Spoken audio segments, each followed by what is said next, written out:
बनायचे होते पोलीस अधिकारी, परंतु घराच्या हलाखीच्या परिस्थितीमुळे भास्कर गावित यांनी आपले स्वप्न बाजूला करून घराच्या परिस्थितीला हातभार म्हणून संघर्षातून 36 वर्षापूर्वी चालू केलेला संघर्ष समोसा हा आज नाशिककरांचे मन जिंकत आहे.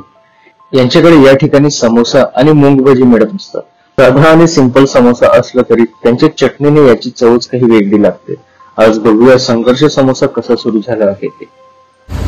नमस्कार मित्रांनो, मी भास्कर लक्ष्मण गावित, संघर्ष समोस्याचा को-ओनर. आमची सुरुवात 1986 मध्ये दिवंगत साहेबराव पाटील यांनी केलेली असून त्यांनी खूपच संघर्ष करून म्हणजे सुरुवातीला त्यांनी गोळ्या बिस्किटाचा विकून या स्टॉल चालू केला संघर्ष समोसा म्हणून त्याचे नाव त्यांनी संघर्ष म्हणून ठेवले. आणि त्यांनी सुरुवात फक्त 75 पैशापासून सुरुवात केलेली होती. आणि ती सुरुवात केल्यानंतर 1995ला आणि दिवंगत साहेबराव पाटील वारले 2001ला. आणि तेव्हापासून मी हे त्यांचं जे मूळ होतं संघर्ष समोसा सेंटर ते मी आजपर्यंत जपत आलेलं आहे आणि इथून पुढे पण जपणार आहे.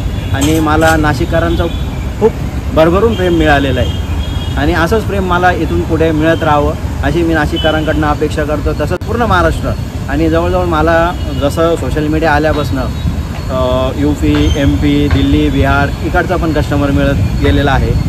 आणि इव्हनली जर विकेंडला म्हणाल तर मुंबई पुण्याचे पण कस्टमर माझ्याकडं आहे बऱ्यापैकी. माझं शिक्षण फक्त 8वी पास आहे आणि मला पुढे शिक्षणाची खूप आवड होती.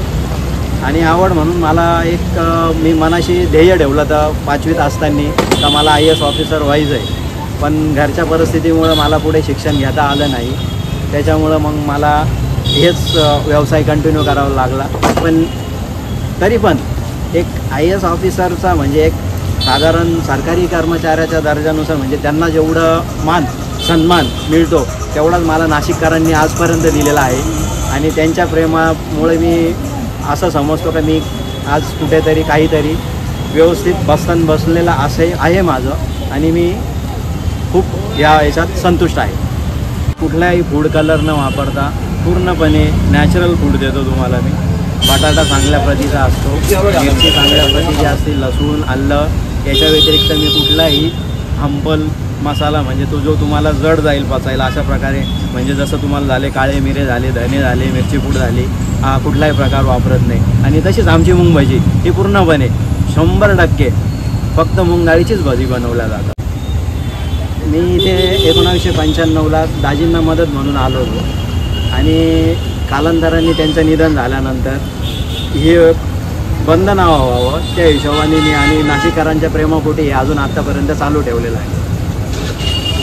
खूप बऱ्यापैकी समाधान म्हणजे मिळालं. म्हणजे दुसरा स्वतःचा व्यवसाय करण्याची गरज पडली नाही. आणि मला त्यांच्या घरच्यांनी म्हणजे जसं दाजी एक्सपायर झाल्यानंतर त्यांनी पण मला असं सांगितलं नाही का तुझं बघ किंवा तू इथून जाय. आत्ता पण ह्या घडीला माझे दोन्ही भाचे होते ते एक्सपायर झाले दाजीनंतर. पण आता त्यांच्या 2 सुना आहे, त्यांनाही सांभाळून मी माझं घर पण चालवतो आणि त्यांना पण सांभाळतो. म्हणजे 18 रुपयाचा एक नग सर, 18 रुपयाचा एक नग समोसा आणि 30 रुपये प्लेट भजी. सर आमचे रोजचे समोसे तसे बघायला गेलं तर 1200 नगापर्यंत जातात रोजचे. आणि मूग डाळीची भजी आमची 15 किलो जाते. आताची सध्याची प्लेटचं प्राईस कशी आहे? प्लेटचं प्राईस आता समोसाचं आहे 36 रुपये प्लेट आणि भजी आहे 30 रुपये प्लेट.